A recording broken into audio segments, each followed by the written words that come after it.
In this video, we're going to look at several examples of alternating series and determine whether they converge or diverge using the alternating series test. Recall that an alternating series is a series that can be written in one of the forms sum n equal 1 to infinity of negative 1 to the n times b sub n, or the sum n equal 1 to infinity of negative 1 to the n plus 1 times b sub n. The alternating series test says that an alternating series will converge if three properties hold about the series. The first property says that b sub n is greater than or equal to 0 for all n. And this just means that everything other than the alternating sign, the negative 1 to the n or negative 1 to the n plus 1, is going to be a non-negative term. The second property is that b sub n plus 1 is less than or equal to b sub n. And this means that each summand in the series is smaller than or equal to the previous term in the series. In other words, this means that the terms or the summands of our series are decreasing as n gets larger and larger.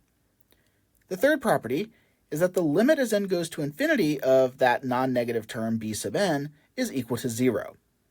The alternating series test says that if these three properties all hold for our alternating series, then our alternating series will converge. Note that this is only a test for convergence. This test says that if these three properties hold, then the series converges.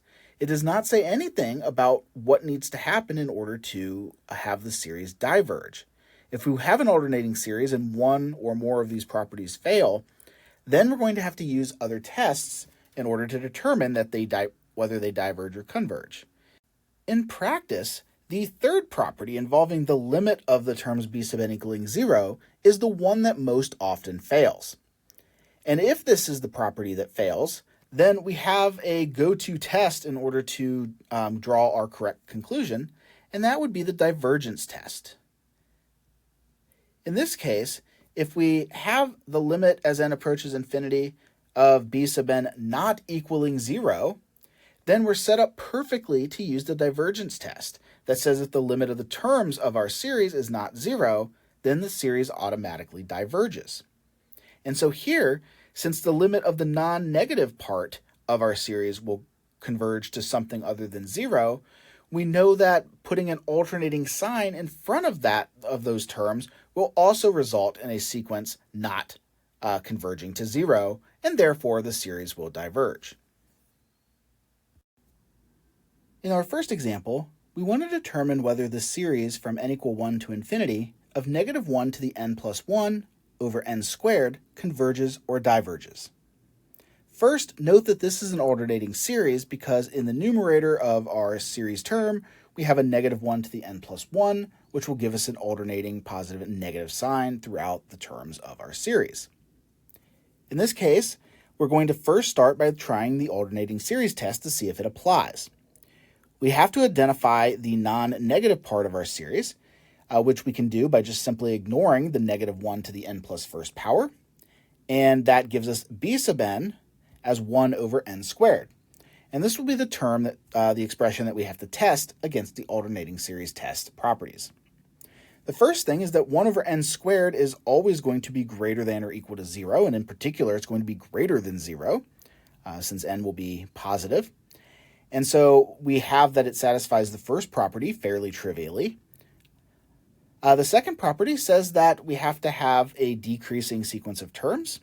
And so we will look at what happens at the n plus first term, which would be 1 over n plus 1 squared. And we will compare that with the nth term, which we know is 1 over n squared. And here our 1 over n plus 1 squared has a bigger denominator than 1 over n squared.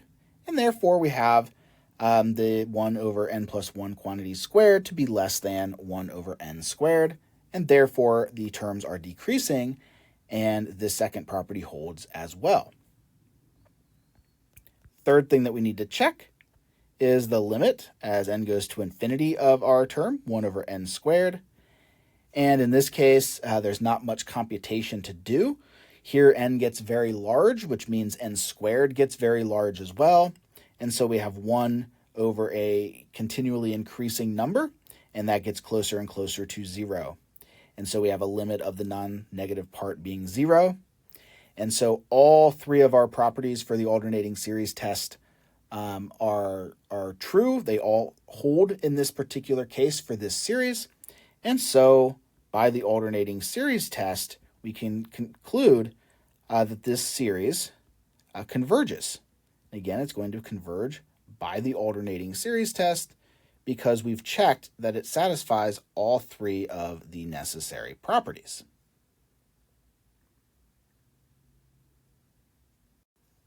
In our next example, we want to determine whether the series from n equal 1 to infinity of negative 1 to the n times 3n all over 5n plus 7 will converge or diverge.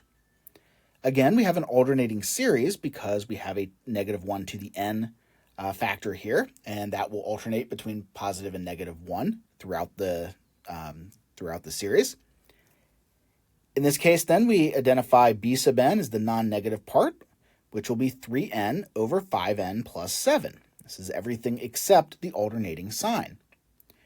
Now, n here will be a positive integer, and whenever n is a positive integer, we have 3n over 5n plus 7 being a positive number.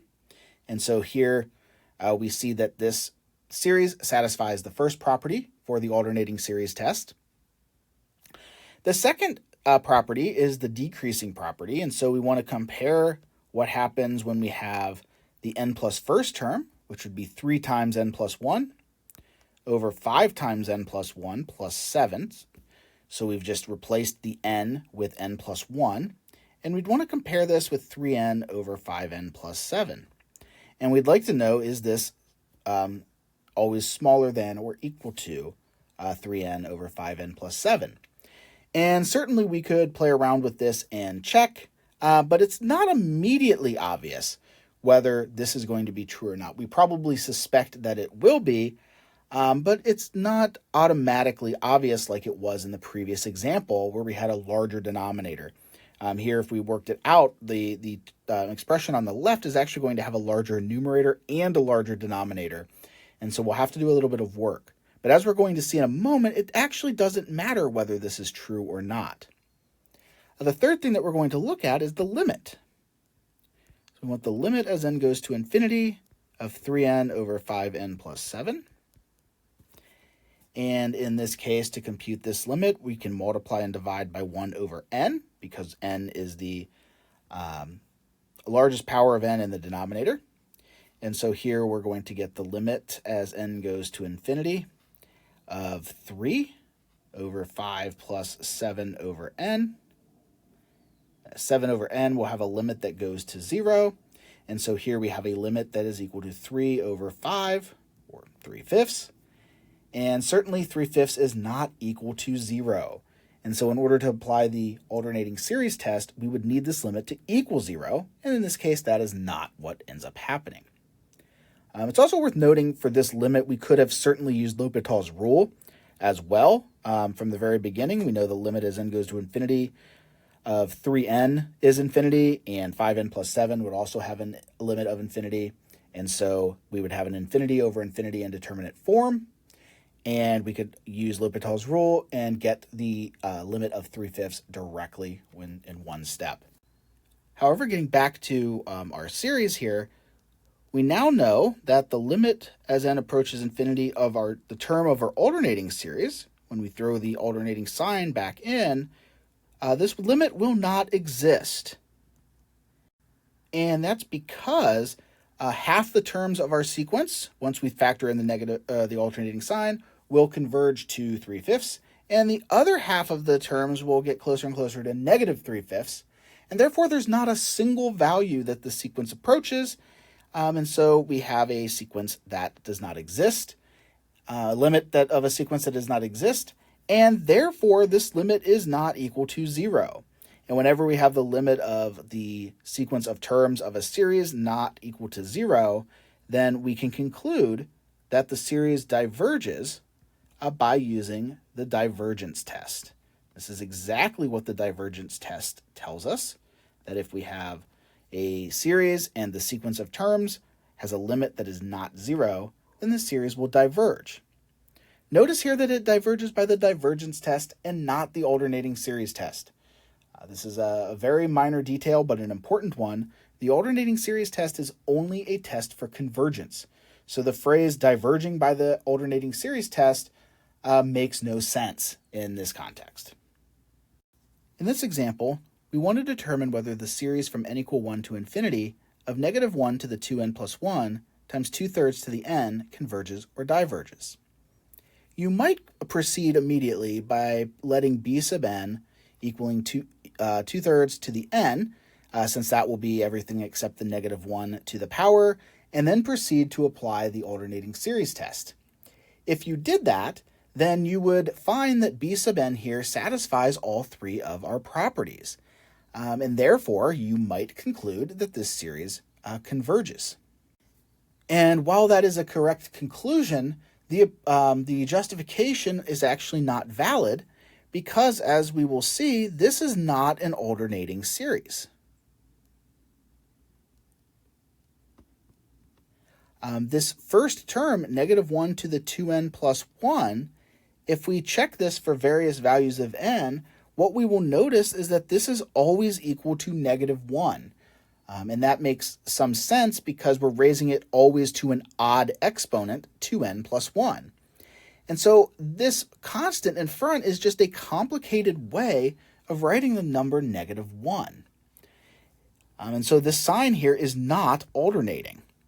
In fact, the series is then equal to negative 1 times 2/3 to the n.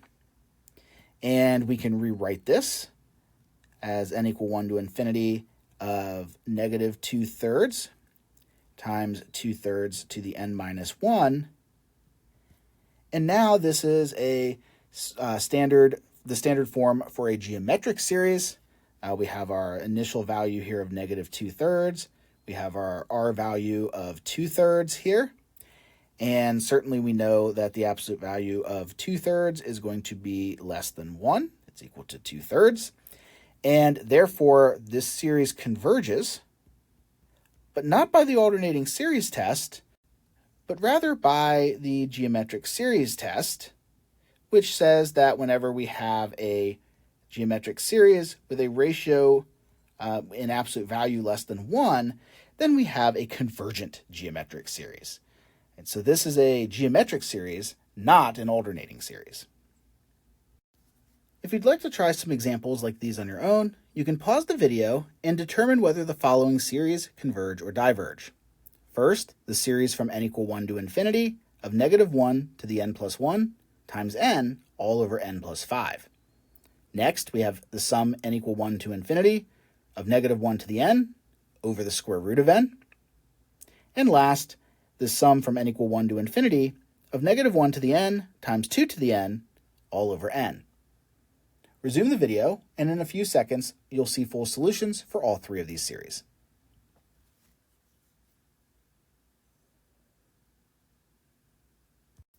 For our first series, the non-negative part of the series will be b sub n equal n over n plus 5. We can actually take the limit of that initially, and we either use L'Hopital's rule, or we multiply and divide by 1 over n, and we see that we get a limit of 1, which of course is not equal to 0. And therefore the limit, as n approaches infinity, of our sequence of terms for our series does not exist, since we have an alternating sum of terms that will alternately approach 1 or negative 1, and therefore our series will diverge by the divergence test. Again, like in the earlier example, here we are diverging by the divergence test, not by the alternating series test, since the alternating series test is only a test for convergence. For the second example, we'll let b sub n equal 1 over square root n, which is everything in the term of the series except the alternating sign. That is trivially seen to be positive or non-negative. 1 over square root of n will always be a positive number. 1 over square root of n plus 1 will always be less than 1 over square root of n, since n plus 1 is bigger than n, and therefore the square root of n plus 1 will be bigger than the square root of n. And the limit as n approaches infinity of 1 over square root n will be equaling 0, because as the n gets larger, the denominator of 1 over square root of n will also get large, getting closer and closer to 0. Therefore, since all three of these properties hold, this series converges by the alternating series test. And in our final example, if we let b sub n equal 2 to the n over n, which is our non-alternating sign part of our series, we can take the limit as n approaches infinity of that. We need to use L'Hopital's rule here because as n gets large, 2 to the n and n individually go to infinity, so we have an infinity over infinity indeterminate form. When we apply L'Hopital's rule, we get the limit as n approaches infinity of 2 to the n times natural log of 2 over the derivative of n, which is 1. And that expression will go to infinity, which is not equal to 0. Notice here that we are using the derivative of an exponential function a to the x as a to the x times the natural log of a. And this is true for any value of a, and here we're using it where a is equal to 2 to get the derivative of 2 to the n is equal to 2 to the n times natural log of 2.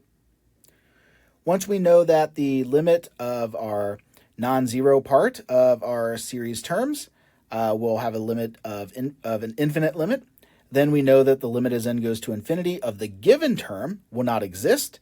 The terms will alternately get very large in the positive and negative directions respectively. And since that limit is not equal to 0, this series will diverge by the divergence test.